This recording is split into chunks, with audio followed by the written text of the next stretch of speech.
Hello everyone and welcome to our channel.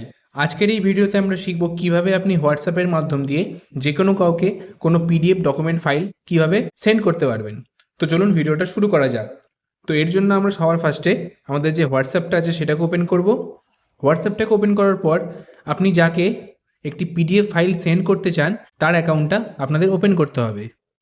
তো এখানে তার অ্যাকাউন্টটা ওপেন করার পর নিচে একটি অ্যাটাচমেন্টের অপশান রয়েছে, তো এই অপশানটির উপর আমাদেরকে ক্লিক করতে হবে।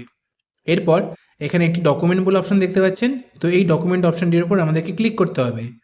এরপরে আপনাদের মোবাইলে যে সমস্ত ডকুমেন্ট আছে সেগুলো আপনারা সব দেখতে পেয়ে যাবেন। তো এবার এখান থেকে আপনি যে ডকুমেন্টটা সেন্ড করতে চান সেটাকে আপনাদেরকে সার্চ করতে হবে। তার জন্য দেখুন একটি চুজ ফ্রম গ্যালারি আর একটা ব্রাউজ ডকুমেন্টস বলে অপশান রয়েছে। তো যেখানে আপনার ডকুমেন্টসটা আছে সেটা আপনাদেরকে এখানে খুঁজতে হবে। খোঁজার পর এটাকে সিলেক্ট করতে হবে।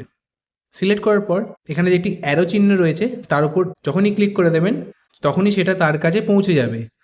এবার আপনি চাইলে যে কোনো ছবিকে স্ক্যান করে সেটাকে ডকুমেন্ট আকারে কনভার্ট করে পাঠাতে পারবেন। সেটা এখন হোয়াটসঅ্যাপেই সম্ভব।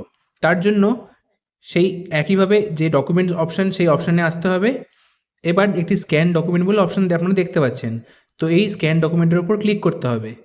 তো এখানে দেখতে পাচ্ছেন আমার যে ফোনের ক্যামেরা সেটা ওপেন হয়ে গেল।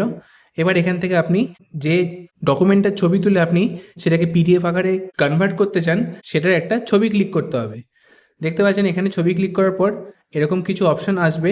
তো এখানে আপনি চাইলে এগুলোকে কিছু এডিট করতে পারবেন। এডিট করার পর নিচে দেখুন একটি নেক্সট বলে অপশান আসছে, তো তার উপর আমাদেরকে ক্লিক করতে হবে। এবার আমরা এটাকে সেন্ড করে দেবো। এখানে আপনারা দেখতে পাচ্ছেন যে এটা একটা পিডিএফ আকারে কনভার্ট হয়ে গেছে এবং সেটা পৌঁছেও গেছে।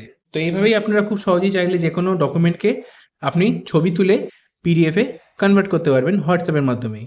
তো আশা করি ভিডিওটি আপনাদের ভালো লেগে থাকবে আর হেল্পফুল লেগে থাকবে। ভিডিওটি ভালো লেগে থাকলে চ্যানেলটিকে অবশ্যই সাবস্ক্রাইব করবেন আর ভিডিওটিকে লাইক করবেন। চলুন দেখা হচ্ছে পরবর্তী একটি নতুন ভিডিওতে। Thank you.